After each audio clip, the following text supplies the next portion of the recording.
నేపథ్యంలో తిరిగి ఈ పనులు అంటే టీబీఎం మిషన్ ఆల్రెడీ కటింగ్ అవుతుంది.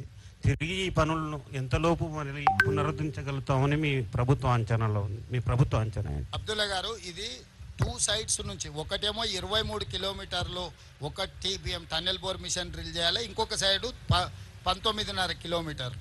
ఇటువైపు నుంచి 19.5 కిలోమీటర్ల దాదాపుగా 14.5 కిలోమీటర్లు ఇప్పుడు టన్నెల్ బోర్ పూర్తి చేసింది. ఒక 5 కిలోమీటర్లు ఇటువైపు నుంచి ఉంది. అటువైపు ఆల్మోస్ట్ 20 కిలోమీటర్ల పైగా అయిపోయింది. ఆ టన్నెల్ బోర్ మిషన్ ఒక 3.5 కిలోమీటర్స్ వేయాలి. ఇప్పుడు ఆ టన్నెల్ బోర్ మిషన్ని యాక్టివేట్ చేసి వీలైనంత వరకు ఇది రిపేర్ చేసుకొని ముందుకు పోయే క్రమంలో అటువైపు నుంచి కూడా తీసుకొస్తాం. ఎందుకంటే ఇది 2 వైపుల నుంచి పని చేసుకుంటూ వచ్చే విధానం. మిగతా ఎక్కడైనా టన్నెల్స్ ఒక సైడ్ నుంచి కొట్టుకుంటూ ఇంకొక సైడ్కి వెళ్ళిపోతారు. కానీ ఇందులో ఆ రోజుల్లోనే 2005-6లోనే ప్రపంచంలో అత్యంత అధునాతనమైన సాంకేతిక నైపుణ్యంతో 2 వైపుల నుంచి టీబీఎంతో పనిచేస్తున్నాము.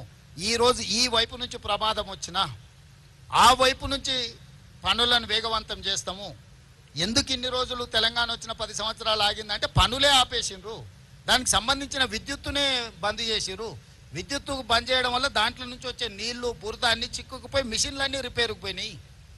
ఇప్పుడు మనం వచ్చినాక వాటిని రివైవ్ చేసి ఆ కాంట్రాక్టర్లకు డబ్బులు కట్టి, విద్యుత్ శాఖకు డబ్బులు కట్టి, కాంట్రాక్టర్లను ఎక్స్పర్ట్స్ని ఇక్కడే కాదు అమెరికాకు కూడా మా మంత్రులు వెళ్ళి ఆ నిపుణులతోనే సంస్థలతో మాట్లాడి తిరిగి ప్రారంభించినాం. దానికి మమ్మల్ని అభినందించాలి. సార్, ఇప్పుడు వాళ్ళు 9 రోజులు అవుతుంది. ఈరోజు వచ్చే కార్మికులు 8 మంది అంటే వాళ్ళు వైద్యపరంగా చూస్తే ఆలోచిస్తే వాళ్ళ పరిస్థితి ఎట్లా ఉండొచ్చు సార్?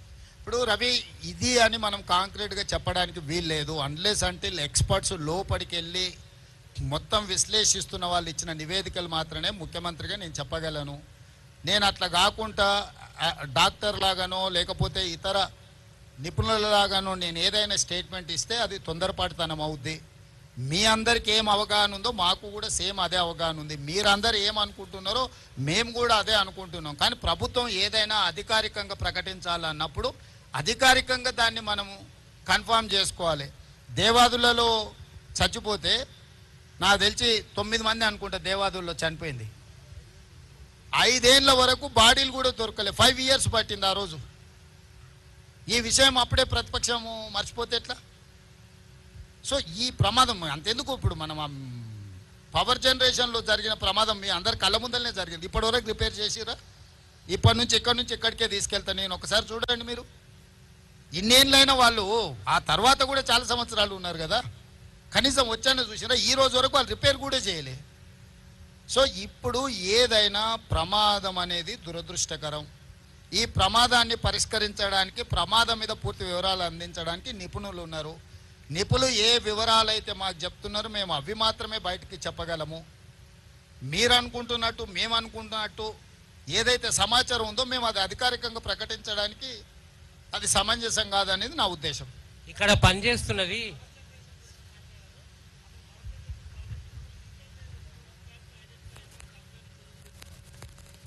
ఇప్పుడు ఆ పవర్ జనరేషన్లో ఉన్న సమస్యల్ని జనరేషన్ వాళ్ళకి చెప్పినాం. భవిష్యత్తులో అట్లాంటి ఉత్పత్తి కాకుండా ఇమ్మీడియట్గా వాళ్ళకి సూచనలు చేసినాము. సో నేను అనేది ఏంటంటే అదేమో మ్యాన్మేడ్ మిస్టేక్, ఇదేమో ప్రకృతి వల్ల జరిగింది. అంటే ఇది ఇది ఇది ఒక సంఘటన, దురదృష్టకరమైన సంఘటన. ఇక్కడ రాజకీయ పార్టీలు లోపడిపోయి నిర్లక్ష్యం వల్ల జరగలేదు. పని చేస్తుంటే పనిలో భాగంగా ఈ ప్రమాదం వచ్చింది. సాంకేతిక నిపుణుల నిర్లక్ష్యమో ప్రభుత్వ నిర్లక్ష్యం ఉండి సంఘటన జరగడం వేరు. సాంకేతికంగా అక్కడ సడన్గా ఒక ఇన్సిడెంట్ ఆర్ ఒక యాక్సిడెంట్ అయింది. ఇప్పుడు మనం ప్రతిరోజు కారు నడుపుతూనే ఉంటాం, ప్రతిరోజు మనం జాగ్రత్తగా పోతూనే ఉంటాం. అనుకోకుండా ఎవరైనా ఎదురుగా వచ్చి వాళ్ళని తప్పించడానికి పోయి మనం చెట్టు కుద్దినాం అనుకో, తాగి నడిపి ప్రమాదం చేసేటోడికి, ఎవరినైనా రోడ్డు మీద అడ్డం వచ్చిన వాళ్ళని తప్పించడానికి పోయి చెట్టు కుద్దుకున్న వాడికి 2 ప్రమాదాలే. ఏ ప్రమాదాన్ని ఎట్లా చూస్తావు? కాళేశ్వరం ప్రమాదం అనేది తాగి బండి నడిపి ప్రజల్ని గుద్దినోని విధానం అయితే, ఇది ఎదురుగొని వచ్చిన మనిషిని బ్రతికించడానికి చేసిన ప్రయత్నంలో పోయి చెట్టు గుద్దుకున్నది. ఈ 2 ప్రమాదాలకు ఉన్న తేడా ఇది. ఈ తేడా మరి హరీష్ రావు గారికి అర్థమవుతుందా అర్థమవుతలేదో నాకు తెలియదు. ఇక్కడ పనిచేసేది ఇతర రాష్ట్రాల కూలీలే, చిక్కుకున్నది వాళ్ళే. ఈ రాష్ట్ర ప్రభుత్వం తరఫున ఏమైనా నష్టం వాళ్ళకి ఏమైనా ఇంకా టూ ఎర్లీ టు సే. ప్రభుత్వము ఆ కుటుంబాలను ఆదుకుంటుంది. దాంట్లో ఎవరికి ఎలాంటి అనుమానాలు అక్కర్లేదు. ఆ కుటుంబాలకు భరోసా ఇస్తున్నా నేను. తెలంగాణ రాష్ట్ర ముఖ్యమంత్రిగా డెఫినెట్గా కుటుంబాలను ప్రభుత్వం ఆదుకుంటుంది.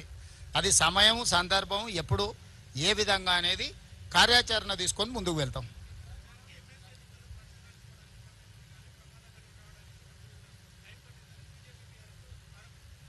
కరెక్ట్. కేసీఆర్ ఏడున్నాడు?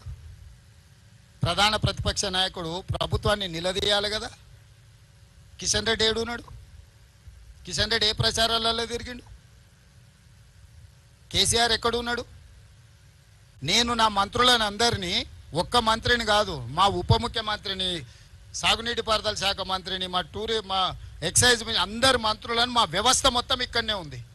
నేను యాజ్ ఏ టీమ్ లీడర్ అక్కడి నుంచి మినిట్ టు మినిట్ పరిశీలించుకుంటూ మా టీంకి అందరికీ నేను సూచనలు చేస్తున్నా. గతంలో జరిగిన పన్నులల్లో ఎక్కడైనా వాళ్ళు ఇట్లాంటి ప్రయత్నం చేసిండ్రా? నన్ను అడుగుతురు కదా ఎన్నికల ప్రచారంలో. హరీష్ రావు గారు దుబాయ్లో పోయి దావతులు చేసుకోలే. హరీష్ ఏడున్నాడు ప్రమాదం జరిగినప్పుడు? హరీష్ పాస్పోర్ట్ ఒకసారి బయట పెట్టమను. ప్రమాదం జరిగిన తర్వాత హరీష్ దుబాయ్లో పోయి దావతులు చేసుకున్నాడా లేదా? ఈరోజు ఎయిర్పోర్ట్లో వివరాలు ఉంటాయి. కాదనమను హరీష్, అవన్నీ తీసిన బయట పెడతా. అధికారికంగా ప్రభుత్వం నుంచి లేఖ రాస్తా. ఈ ప్రమాదం జరిగిన తర్వాత హరీష్ రావు దుబాయ్కి పోయి అబుదాబీలో 2 రోజులు దావతులలో మునిగి తేలింది హరీష్ రావు కాదని హరీష్ రావు గారిని చెప్పమను. అబుదాబీలో దావతులలో మునిగి తేలినోడు అంత దిగిన తర్వాత వచ్చి మేము ఇన్ని రోజులు ప్రమాదం సంఘటనలో ఇబ్బంది కలగకుండా ఉండడానికి రాలేదంటున్నాడు. మరి ప్రమాద సంఘటనలో ఆయన వస్తే ఇబ్బంది జరుగుతుంది అంటే ముఖ్యమంత్రి వస్తే ఇబ్బంది జరగదా? ముఖ్యమంత్రి వస్తే ఇంకా పెద్ద ఎత్తున అంత రక్షణ వలయమంతా ఇక్కడికి వస్తుంది. అంటే సోయి తప్పి మాట్లాడితే ఎట్లా? నేను విమర్శించదలుచుకోలేదు, నేను అట్లాంటి మాటలు మాట్లాడదలుచుకోలేదు. నా పాయింట్ సింపుల్. అత్యంత దురదృష్టకరమైన ప్రమాదం జరిగింది. ప్రమాదం నుంచి ఎట్లా బయటపడాలి, ప్రమాదంలో నష్టపోయిన కుటుంబాలను ఎట్లా ఆదుకోవాలి, జరిగిన సంఘటన నుంచి ఎట్లా బయటకు రావాలని మేము ప్రయత్నం చేస్తుంటే ఎట్లా బురద చల్లాలి అని వాళ్ళ మెదడులో ఉన్న బురదంతా తీసి మంత్రుల మీద. ఉత్తమ్ కుమార్ రెడ్డి గారు నాకంటే ఎక్స్పర్ట్. వాళ్ళు దేశం కోసం సైన్యంలో పనిచేసిన వాళ్ళు. సైన్యంలో పనిచేసిన అనుభవాన్ని మొత్తం ఉపయోగించి ఈరోజు ఈ సమస్యని అడ్రస్ చేసిన. నేను వచ్చుంటే కూడా ఈ స్థాయిలో ఇన్ని ఏజెన్సీలను నేను పూల్ చేయలేకపోతుంటే, ఇన్ని ఏజెన్సీలను పిలవాలన్న ఆలోచన కూడా నాకు రాకపోతుండే. ఉత్తమ్ కుమార్ రెడ్డి గారికి ఉన్న ఆర్మీలో ఏదైతే అనుభవం ఉందో, ఒక సైనికుడుగా పనిచేసిన ఉత్తమ్ కుమార్ రెడ్డికి ఇట్లాంటి క్రైసిస్ని ఎట్లా అడ్రస్ చేయాలనో హీఈస్ ఎక్స్పర్ట్ ఆన్ దట్. ఆయన ఇక్కడ కూర్చొని సైట్లో కూర్చొని మానిటరింగ్ చేస్తే అసలు అర్థం పర్థం లేకుండా మరీ ఇంత దిగజారి మాట్లాడుతున్నారు. ఎందుకు ఇట్లా తయారయ్యారు? అధికారం కోల్పోయినారు సరే, కానీ మైండ్ కూడా కోల్పోయారా? అసలు ఏమైనా పిచ్చి పట్టిందా? అయింది వీళ్ళకి దయ్యం పట్టిందా? అబ్దుల్లా ఏదైనా మన నల్లమల్లలో ఈ దయ్యాలు వదిలించేటోళ్ళు ఉంటారు కదా, ఏమన్నా ఏ పాకులతోనే ఏమన్నా చెప్పి, నీకు తెలుసు కదా కొంతమంది భూత వైద్యులు, వాళ్ళతోనే ఏదైనా చెప్పి సరే.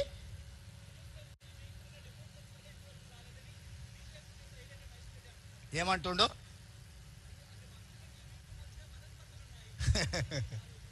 సరేలే సరే. ఇక ఆయన అనడం సరే, ఆయన అన్నది నువ్వు నన్ను అడగడం సరే, ఎందుకు లేదంతా.